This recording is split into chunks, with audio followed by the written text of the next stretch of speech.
Court documents say a Seattle man and woman concocted a scheme to kill the Mercer Island man so they could move into his home and take over his financial accounts. Tonight, those who knew the victim say the details they're learning are shocking. This was his perfect day. On Mercer Island, Kurt would have loved today. He's a hiker and a gardener. Friends can't stop thinking about Curtis Engeland. It's a gigantic loss. The home he spent so much time caring for became the target of what prosecutors describe as a cold and calculated scheme that included murder. If they wanted money, they could take money, but why the life? That's what Kurt's friend, Lori Gokin, wants to know. Court documents say Engeland first contacted Mercer Island police in mid-January to report that he had met Philip Brewer on a dating app. Engeland said they were watching a movie. He fell asleep, and when he woke up, Brewer and his wallet and keys were gone.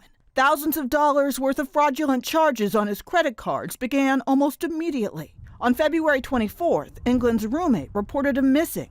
A police investigation found Philip Brewer and Christina Hardy injected Engeland with fentanyl to kill him, put him in the trunk of a car, and drove 100 miles from Mercer Island to Grays Harbor County to dump his body.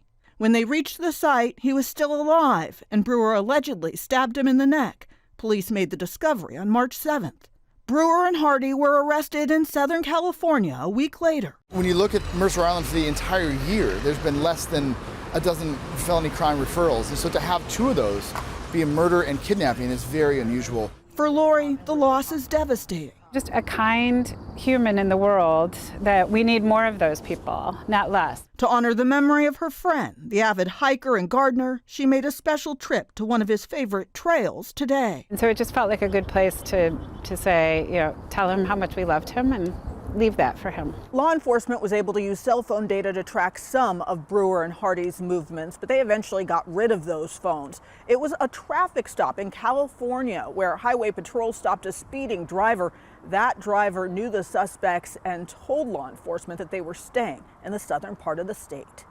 From Mercer Island tonight, Natalie Swaby, King 5 News.